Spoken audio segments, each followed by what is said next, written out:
your face! Get on your face! Get on your face! This is newly released body camera footage showing an arrest that sparked outrage in Savannah and accusation of excessive force. The video shows Verna Ross and her son, Kwame Williams, being handcuffed after a confrontation with police. After reviewing the incident, Police Chief Lenny Gunther announced he will not suspend the officers involved. While he acknowledged there were some issues, he said the arrest did not violate department policy. That arrest is one of two recent use of force incidents that have drawn attention from the mayor, city council, and the public today. Police Chief Lenny Gunther addressed both cases and announced changes in how these incidents will be reviewed. WSAV's Sarah Smith has more on what comes next. This is one body camera video from the arrest of Markel Robinson back in June of 2024. Initially, a use of force board said 2 officers should be terminated for violations during the arrest, a decision that was then overturned by Chief Lenny Gunther. Today, Gunther defended that decision while admitting the way use of force cases are being reviewed will change. When officers approached, he fled. Robinson ignored 5 lawful commands to get on the ground, to surrender, and be handcuffed. You're gonna get shot! You're gonna get shot!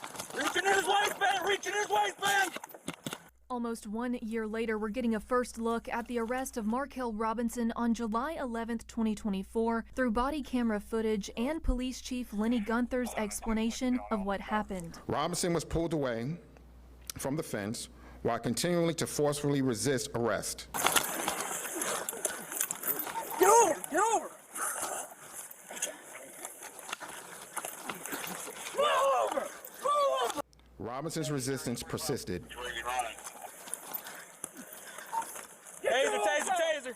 Taser, taser, taser! Gunther calling it reasonable for officers to believe Robinson was armed and reaching for a weapon. SPD's use of force board recommended 3 of the 7 officers be put on administrative leave. 2 were recommended to be fired, but they ultimately only received suspension. Gunther says the executive leadership team made this call. They took into consideration the totality of the circumstances, the proportionality of the actions, and the officer's service record. Chief Gunther says while he believes in his officers, he's making changes to the process of reviewing incidents. This includes adding community members to their review board. Gunther says while he'll take their recommendations into account, final discipline is ultimately his decision. This committee and their oversight mechanisms have to be built out, but we also have to understand there's an appeals process too, right? There's a process that has to be respected. Gunther is implementing a 24-hour review of all use of force at the command level. Officers are required by the state to attend use of force and de-escalation training each year, but he says he's going to expand on those practices. Sarah Smith, WSAV News 3, on your side.